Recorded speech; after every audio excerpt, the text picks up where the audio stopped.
Hey everybody, beautiful day here. My old 2000 Chevy Silverado S50 or C1500, the air conditioner and heater blower quit working. So it works okay. I mean, you can tell that the air conditioner compressor is kicking on, but it's just not blowing any air. Now, the way I know it's the blower is that it was working. Like I would put it on 1 and it would work, and then eventually it got to where it wouldn't work on anything but 4. And then if you put it anything below 4, it wouldn't work at all. And then it stopped working on 4 altogether. But like I said, I know that the air conditioner compressor is kicking over, so it's not an issue with the compressor side. It's just an issue of the fan blower. So we're going to replace a blower in the 2000 Silverado 1500. This is how we do it. So here's the problem. This, with the key on, should do something. This should blow, and it doesn't. In order to get to it, we're going to have to remove this. That's tightening, Colby. I'm putting this one back on. Oh, gotcha. I thought maybe your pink bracelet was making you forget how to do men's work.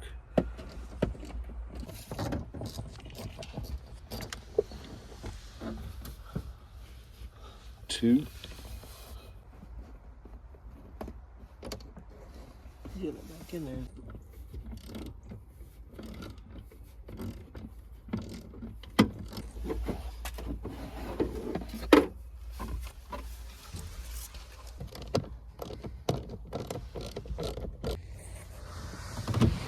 So this one on the front here isn't needed.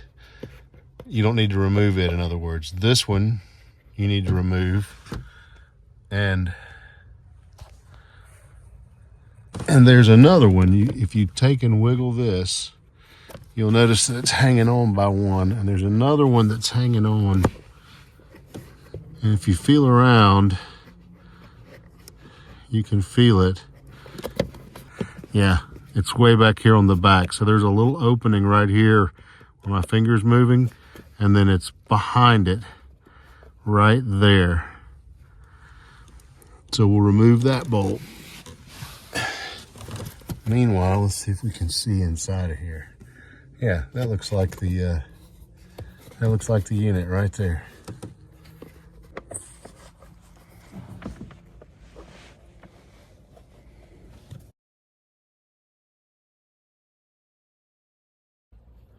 So the tool that we ended up using was taking this 5.5 millimeter socket on a swivel and was able to get it out like that back one. Next is getting this old one out, and it just looks like it just twists on, but there's definitely a tab right here that you have to either push or pull. I'm hoping it's push, or there's something here or something on one side of it that you can move, and then you'll just rotate it. I'll shoot 1/8 of a turn, and it should drop out and have all that access to. Down out of the way, and then you've got the blower and the whole assembly. I can feel the wire right here, so I just pulled down on the tab and twisted this unit, and there we go. So Colby, turn the switch on the truck. I'll hold that. So there's the little squirrel cage. Turn the fan on. Nothing. All right, hold it right there. Turn the key off. Anytime you're doing something electrical, disconnect the negative on the battery. This little tab right here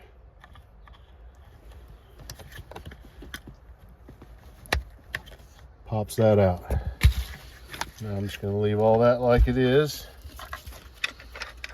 And I'm going to turn this. And for reference, this is how easy this turns. It's real clunky and rattly. For reference, this is how this one turns. Well, doesn't spin much more, but this is nice and smooth. And this is just squeaky and rattly and clunky and all that stuff. All right, Colby, turn the key back on and hit that. Turn the fan. That's the fan? Mm-hmm. Huh. Still nothing. That don't make no sense. All right. Tell me how AC. Turn the AC. So, well, it doesn't matter what that's on, as long as you got the blower on. Go through all 5 speeds.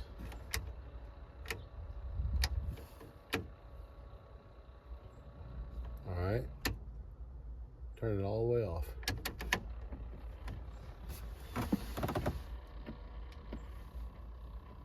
Yeah, that's doing something up in there, but all right. So first thing we're gonna do is check to make sure we're getting power to this. You can stop recording. So with the key on and the AC fan on 5 all the way on high, here's what I get. I get virtually no voltage at all on the plug. So on DC, your red, your purple, or your black is always ground, almost always. So black is going to be your neutral. In this case, red or purple would be your hot. So I've got that fed in, and as you can see here, I'm getting nothing. So Colby, change that down to go all the way down to 0 to off, and then just slowly go through each one. So that's 1, 2, 3, 4, 5. Oh, just as you go to 5, it jumps just a touch. So that tells me that either the switch is bad or we got a burned fuse, because we're just not getting what we should be getting through here. But if we had a burned fuse, I wouldn't expect to be getting any. But that'd be the next thing let's check, is that before we pull that switch out and check that switch. So inside the engine compartment,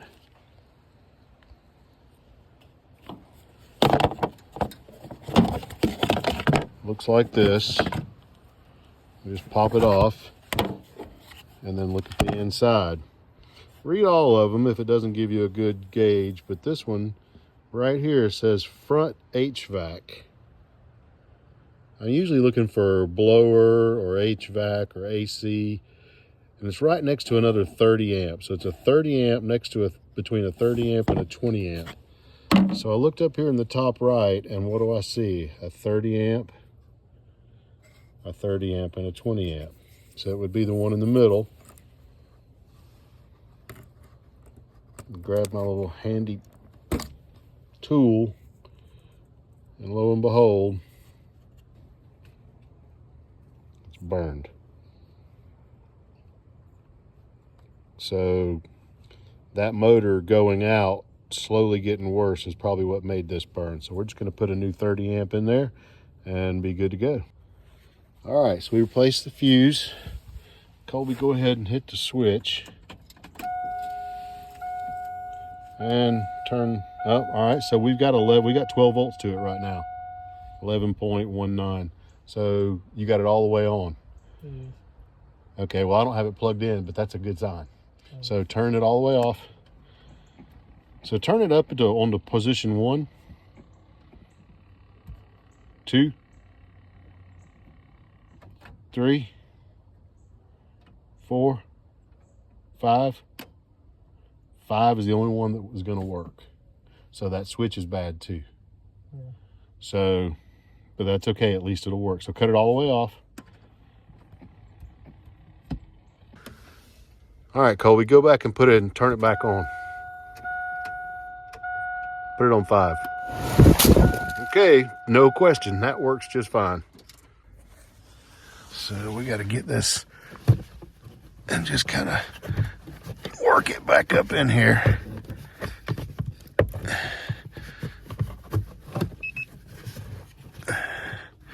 Don't be afraid to just wedge it up in there. So we replaced it all, got it all back together, and now listen carefully. You don't hear 1, so I'm gonna skip to 2.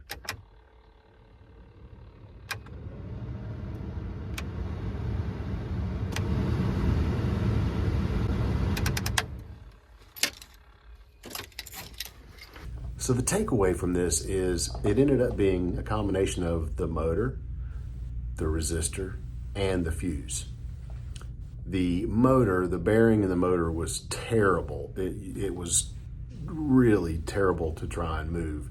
That probably caused the fuse to blow, but it could have also created problems with the resistor not being able to turn the motor and ended up burning it up.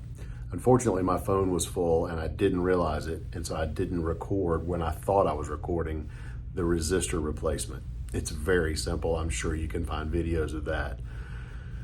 If any of this helped you at all, please give us a thumbs up, like this video, subscribe, leave a comment, interact with us. We are really trying to push to get to 1,000 subscribers, and you can help make that happen. Thanks, and keep coming back for more.